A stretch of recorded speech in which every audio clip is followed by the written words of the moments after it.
Olá pessoal, muito boa noite a todos, muita luz, muita paz. Bom, dando sequência, hoje nós vamos falar então sobre os evangélicos, né? Os evangélicos no mundo, tá? Muito bem. Qual que é a diferença, veja bem, dos evangélicos para os católicos, tá? Bom, os católicos, eles são uma instituição, nós já discutimos, centralizada, ok? Existe uma instituição centralizada e ela é extremamente coordenada no mundo inteiro. Todos os católicos respondem ao Vaticano, certo? Ok? Muito bem. Agora, os evangélicos, né? Eles são muito desorganizados. Eu vou explicar para vocês como, né? Para vocês entenderem. Os evangélicos, existem algumas instituições que são mais organizadas. Por exemplo, nos Estados Unidos, né, as organizações bem organizadas, elas são os batistas, batista, né, a igreja luterana, isso, e a presbiteriana. Mas você já percebeu que todas essas têm origem nos Estados Unidos, no exterior? Entendeu? Por exemplo, aqui, a Unimep em Piracicaba, Universidade Metodista. Você está entendendo? Entendeu? Então, grandes instituições religiosas evangélicas também possuem universidades, mas são estruturas organizadas. Então, essas são mais organizadas.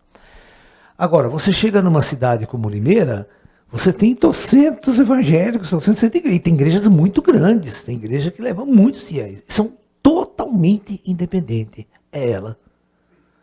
Ela não se filia com mais ninguém. Entendeu o que eu quero dizer? Tá? Você chega aqui em Limeira, tem a Assembleia de Deus. Né? Tem uma pastora, não sei das quantas lá. Certo? Aquela pastora é só ela. A igreja é dela. Ela não se filia a mais ninguém. Entendeu? Então, o que acontece? Você vai ter muitos blocos isolados, né? E de acordo com a capacidade do pastor ali, capacidade intelectual dele, ele vai conduzir a sua igreja. Está entendendo? No entanto, um dos problemas mais sérios dos evangélicos é que eles são fundamentalistas. O que significa fundamentalistas? São 100%, né, apegados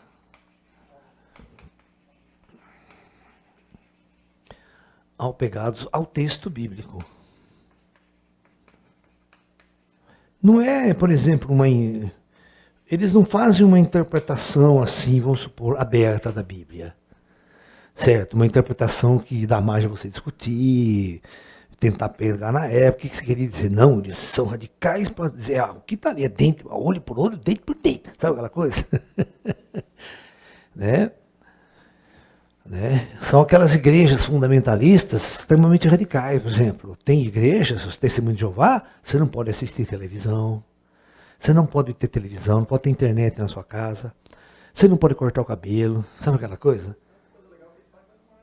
E eles têm as teorias dele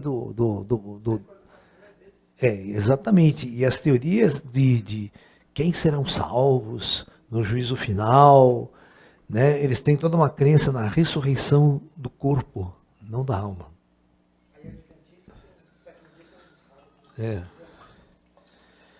Por exemplo, os adventistas nos Estados Unidos, eles são muito organizados. Entre eles, né? Por exemplo, para você ter uma ideia, eles se chamam a Igreja de Jesus Cristo dos Santos dos Últimos Dias, os adventistas. E eles apregoam, né, a base fundamental da igreja deles é o Apocalipse.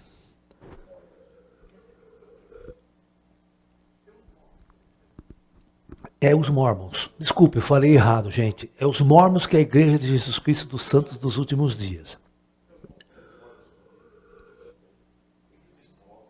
Hum. Então, os Mormons, eles vivem basicamente esperando o Apocalipse. E todo Mormon, né, a própria igreja instrui ele a ter um estoque de 6 meses de alimento na sua casa. De enlatados, disso, aquilo. Tá? Porque eles esperam a qualquer momento o Apocalipse. Pra vocês terem uma ideia, os Mormons construíram nos Estados Unidos, na década de 70, nas montanhas rochosas nos Estados Unidos, um abrigo nuclear para mais de 3.000 pessoas, viver por mais de 3 anos, e lá eles levaram toda a documentação e montaram a maior biblioteca que vocês possam imaginar, de todo o conhecimento do mundo lá embaixo. É uma Arca de Noé, é uma fundação, como a gente diz, né? É onde você tenta preservar o conhecimento da humanidade, após um apocalipse, após tudo, você tem um centro onde o conhecimento está ali. A humanidade não precisa começar do zero novamente, né? É basicamente uma Arca de Noé mesmo. Então, os Mormons têm muito dinheiro. Eles são uma instituição muito forte nos Estados Unidos, né? Bom, e eles constantemente esperam o Apocalipse, o castigo divino, o julgamento final, o juízo final. Bom, devido a todas essas divisões que existem na igreja e a interpretação que eles vão ter do livro sagrado, né, eles podem ter um certo grau de abertura, mas também podem ser extremamente radicais. Né? Nos Estados Unidos tem uma seita chamada os Amish. Até hoje eles vivem como se fosse na Idade Média. Eles não têm nada tecnológico, eles moram em fazendas, e todas as fazendas deles é arado de mão, cavalo, tal, não tem trator, não tem nada, eles vivem praticamente assim, na Idade Média. Assim, eles dizem que tudo que é tecnológico, isso aí é do demônio, Satanás, né? Ou seja, eles têm uma visão deles e um comportamento. Então, é extremamente complicado, gente, você fazer uma análise de como esses povos iriam encarnar uma chegada extraterrestre. Encarar uma chegada extraterrestre. O que os seus líderes religiosos, os seus pastores, interpretaria uma chegada desse porte? Principalmente quando os ETs não vão se mostrar, apenas uma nave, né? Isso vai gerar todo tipo de especulação, é isso que eu quero que vocês entendam. Porque como você não sabe o que os ETs vão fazer amanhã, ou depois, ou depois, ou depois, isso vai gerar na mente de todos esses fanáticos religiosos 1000 interpretações diferentes. Porque eles vão tirar as suas próprias conclusões. Eles vão procurar na Bíblia, se lá na Bíblia tinha isso. Vocês estão me entendendo? É?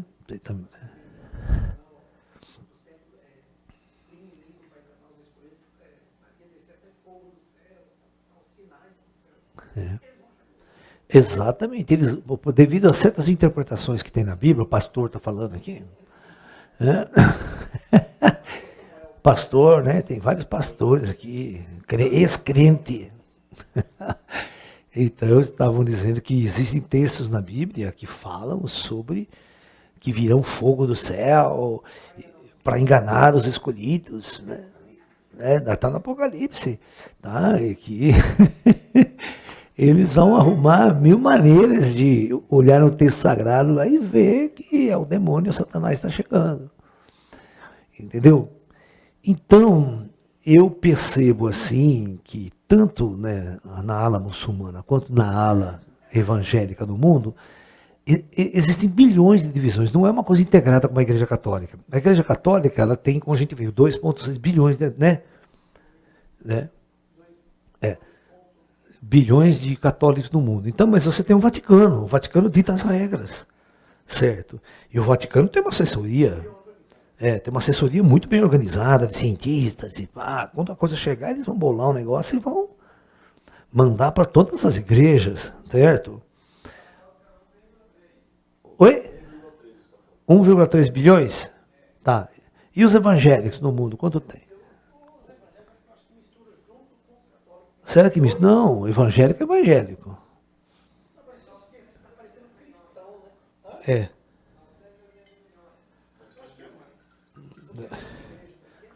É. Aqui em Limeira, e esse é um fenômeno que você pode ver na sua cidade, né? Um evangélico, ele está lá numa igreja grande, de repente ele vira a cara para o pastor lá e monta a igrejinha dele. Leva 10 fiéis, 20 fiéis, aluga um salãozinho, está lá a igreja quadrangular do círculo redondo.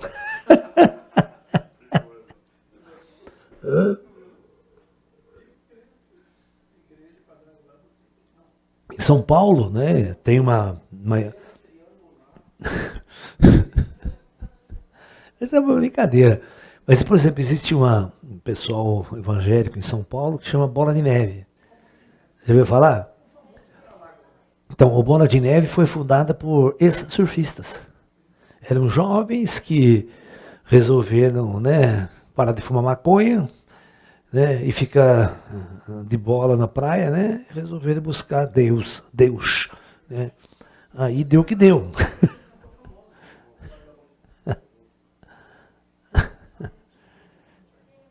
Rodolfo do Raimundos? Vamos falar aqui, se for, se não for também, ele que se dane. É.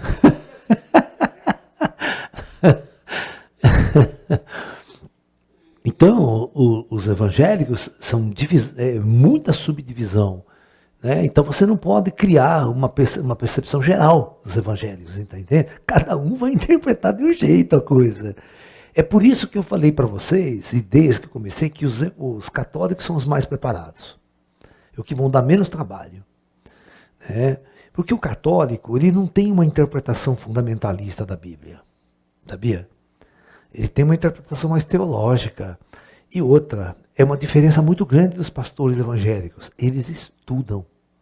Eles fazem faculdade de teologia. Entendeu? Não é uma coisa, né? O cara vai estudar, não vai estudar só o cristianismo, o cara vai estudar os grandes filósofos, sabe, tá entendendo? É um curso de filosofia.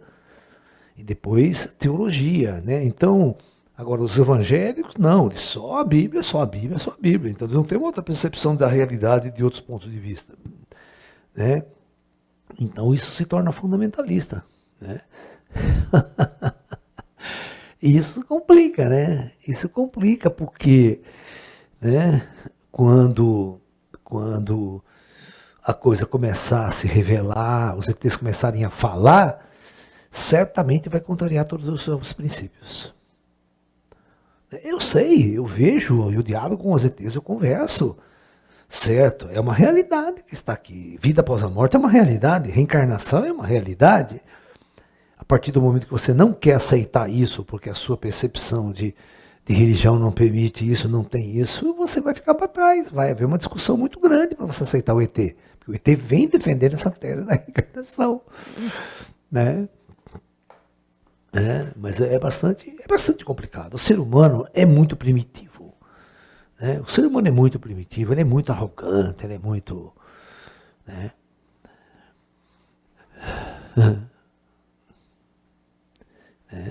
Então, é bem por aí a percepção. Tem alguma pergunta, Ju, para a gente ir conversando com o pessoal? Professor, observando os evangélicos, me parece que Deus só é uma desculpa pelo desejo de conquistar poder e dinheiro dentro dessa sociedade. Não acredito que eles iriam seguir Jesus verdadeiro. Olha, ninguém consegue seguir Jesus verdadeiro aqui. Né? Esses grandes telespastores, eles são bilionários. Sabe? Os caras estavam mostrando aí a fortuna do Bispo Macedo, a fortuna desses telepastores famosos aí. Dele, pessoal. Você está me entendendo? Se eles fossem seguir Jesus, simplesmente eles não teriam nada. Tudo isso era doado para a instituição de caridade. Não tinham dinheiro em seu nome. Ele não moraria numa mansão com torneira de ouro.